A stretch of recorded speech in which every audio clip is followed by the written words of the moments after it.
Première épître de Pierre. Chapitre 1. Pierre, apôtre de Jésus-Christ, à ceux qui sont étrangers, et dispersés dans le Pont, la Galatie, la Cappadoce, l'Asie et la Bithynie, et qui sont élus selon la prescience de Dieu le Père, par la sanctification de l'Esprit, afin qu'ils deviennent obéissants, et qu'ils participent à l'aspersion du sang de Jésus-Christ. Que la grâce et la paix vous soient multipliées. Béni soit Dieu, le Père de notre Seigneur Jésus-Christ, qui, selon sa grande miséricorde, nous a régénérés, pour une espérance vivante, par la résurrection de Jésus-Christ d'entre les morts, pour un héritage qui ne se peut ni corrompre, ni souiller, ni flétrir, lequel vous est réservé dans les cieux, à vous qui, par la puissance de Dieu, êtes gardés par la foi, pour le salut prêt à être révélé dans les derniers temps. C'est là ce qui fait votre joie, quoique maintenant, puisqu'il le faut, vous soyez attristés, pour un peu de temps par diverses épreuves, afin que l'épreuve de votre foi, plus précieuse que l'or périssable, qui cependant est éprouvée par le feu, ait pour résultat la louange, la gloire et l'honneur, lorsque Jésus-Christ apparaîtra, lui que vous aimez sans l'avoir vu, en qui vous croyez sans le voir encore, vous réjouissant d'une joie ineffable et glorieuse, parce que vous obtiendrez le salut de vos âmes pour prix de votre foi.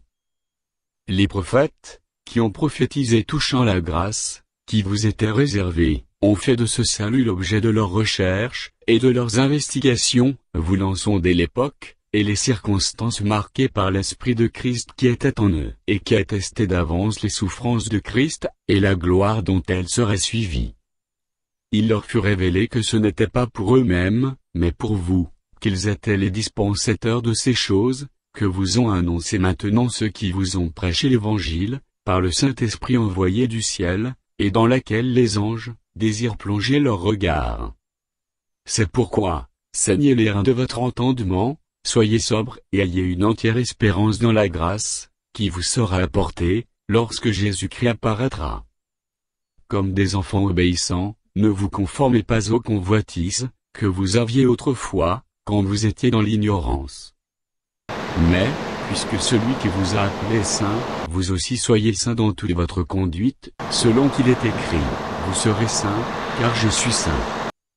Et si vous invoquez comme Père celui qui juge selon l'œuvre de chacun, sans acception de personne, conduisez-vous avec crainte, pendant le temps de votre pèlerinage, sachant que ce n'est pas par des choses périssables, par de l'argent ou de l'or, que vous avez été rachetés de la vaine manière de vivre que vous aviez hérité de vos pères, mais par le sang précieux de Christ, comme d'un agneau sans défaut et sans tache, prédestiné avant la fondation du monde, et manifesté à la fin des temps, à cause de vous, qui par lui croyez en Dieu, lequel l'a ressuscité des morts, et lui a donné la gloire, en sorte que votre foi et votre espérance reposent sur Dieu.